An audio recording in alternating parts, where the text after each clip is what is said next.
नमस्कार, आप देख रहे हैं सी न्यूज भारत और मैं हूं आपके साथ ज्योति अरोड़ा।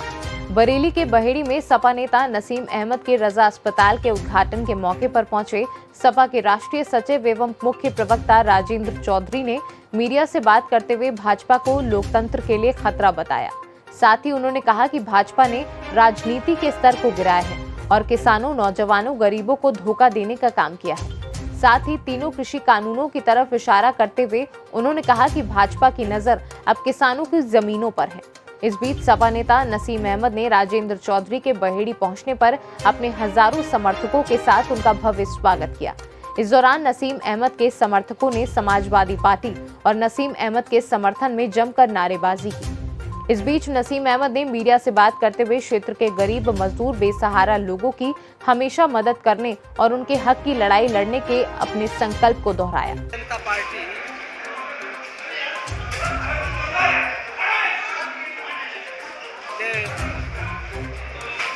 राजनीति का स्तर बहुत गिराया है। लोकतंत्र के लिए भारतीय जनता पार्टी खतरा है और वो तमाम हथकंडे अपनाना चाहती है जिससे लोकतंत्र आहत हो जाए। लोकतंत्र का सीधा मतलब है जनता की ताकत, संविधान की ताकत। भारतीय राष्ट्रीय स्वतंत्रता आंदोलन के जो मूल्य थे वही लोकतंत्र की ताकत है।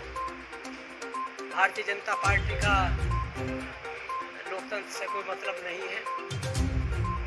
लोकतंत्र को किस तरह से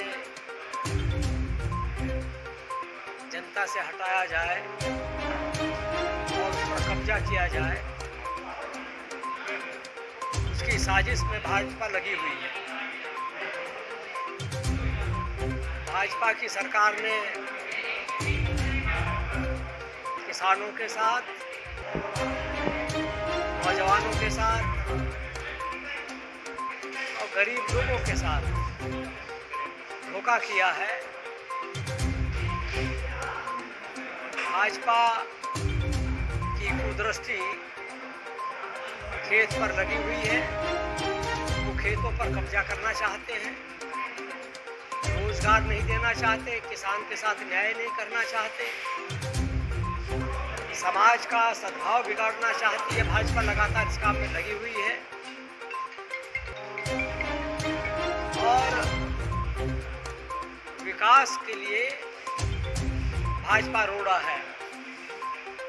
जिस सड़क से मैं जा रहा हूँ उत्तराखंड, ये सड़क समाजवादी सरकार में श्री अखिलेश यादव जी के मुख्यमंत्री रहते हुए बनी है।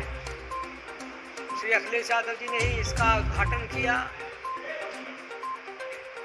भाजपा ने उत्तर प्रदेश में कोई विकास नहीं किया है। कानून व्यवस्था पूरी तरह चरमराई हुई है, संवैधानिक संकट है। ये मुद्दा हमने महामहिम में राज्यपाल जी के सामने भी उठाया था। उत्तर प्रदेश में कानून का राज नहीं है। जनता मुक्ति चाहती है भाजपा से। भाजपा के जो भी आंकड़े हैं वो सत्य से परे हैं और जनता को गुमराह करना, भ्रमित रखना, ये उनका हथियार है। इसके जरिए वो सत्ता में आए थे, लेकिन अब ये हथियार उनका काम नहीं करेगा। अब सारी ताकत जनता के हाथ में है। इसलिए 2022 में श्री अखिलेश यादव जी मुख्यमंत्री बनने जा रहे हैं। भारी बहुमत से बनने जा रहे हैं। समाजवादी सरकार बनेगी। जो विकास पिछले 5 वर्ष में भाजपा ने रोक दिया है, उस विकास पर दोबारा काम होगा। बेकारी और बीमारी, ये भाजपा ने इसका विस्तार किया है। नौजवान के हाथ में काम नहीं है। न सिर्फ कोविड काल में बल्कि अभी भी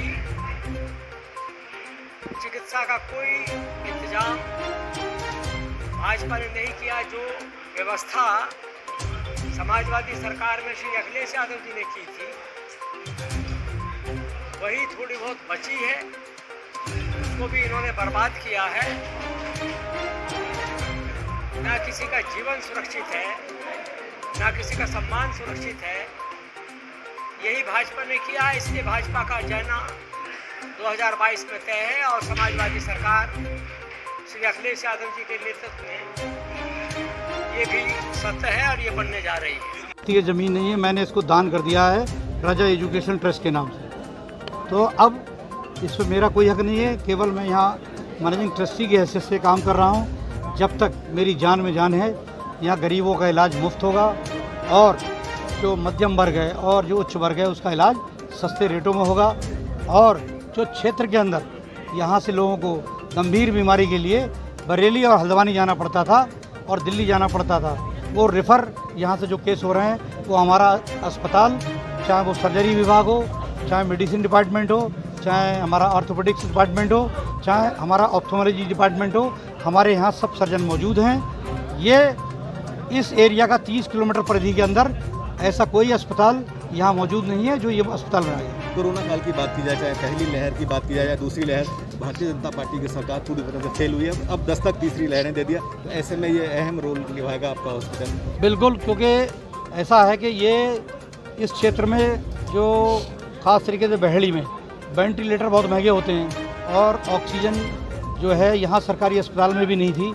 ऑक्सीजन की फिटिंग हमारे आईसीयू वार्डों में भी है, इमरजेंसी में है और हमारे यहाँ 50 बेड की क्षमता है, जो हम कोरोना के पेशेंट को और तीसरी अगर लहर है उसके लिए भी हम तैयार हैं। और उसका जो ट्रीटमेंट है, अभी जो बता रहे हैं पेपर और मीडिया के माध्यम से पता चल रहा है कि उस लहर को ये है कि बच्चों में और ख़ास करके युवा पीढ़ी को संक्रमण देख करेगी। उस संबंध में भी हमारे डॉक्टर उसके लिए भी पूरी तरीके से कमर कशी करेंगे। किसी तरह की गरीब जनता है तो उसको कुछ निःशुल्क इलाज की भी योजना है आपकी? बिल्कुल, ये पहले भी हम लोगों ने कोरोना के अंदर जो यहाँ 2 बेटियाँ कोरोना में पीड़ित थी, तौफीक कमथैना के थे, उन्होंने इंटरव्यू भी दिया था, उनका फ्री इलाज करा गया था। 2 लाख से ज़्यादा का उनका यहाँ ट्रीटमेंट हुआ और उनको खाने के लिए भी पैसे नहीं दिए, उन्हें खाना भी दिया गया और ट्रीटमेंट भी दिया गया। और इसके साथ साथ जो है ये पहले लॉकडाउन के अंदर का जो कोरोना की जब आपने बात छेड़ दी है, कोरोना के अंदर कोई गांव ऐसा नहीं बचा है।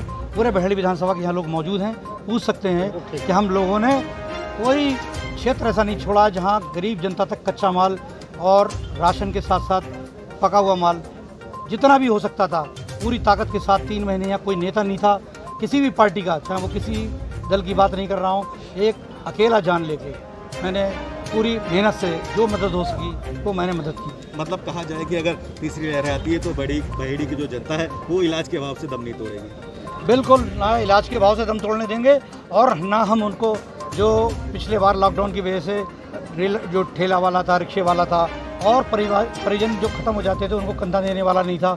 यहाँ पे मैं ही नहीं, हमारे हमने बरेली में भी पत्रकार बंधु भी ऐसे देखे थे कि जिन्होंने भी उसमें बहुत मदद करी। और जो ऐसे पुण्य का काम करता है वो समाज सेवा के साथ साथ ऊपर वालों और लोगों की दुआएं इतनी रहती है, वो बहुत ऊंचे मकाम तक पहुंचता है। यही आप लोगों से उम्मीद करूंगा कि मुझे ये अगर मौका मिलेगा तो मैं बखूबी निभाऊंगा और पूरी दमखम से इसके। बरेली से सीनू संवाददाता अब्दुल वाजिद की रिपोर्ट। खास खबर में फिलहाल के लिए इतना ही। देश और दुनिया की तमाम बड़ी खबरों के लिए आप देखते रहिए सी न्यूज़ भारत।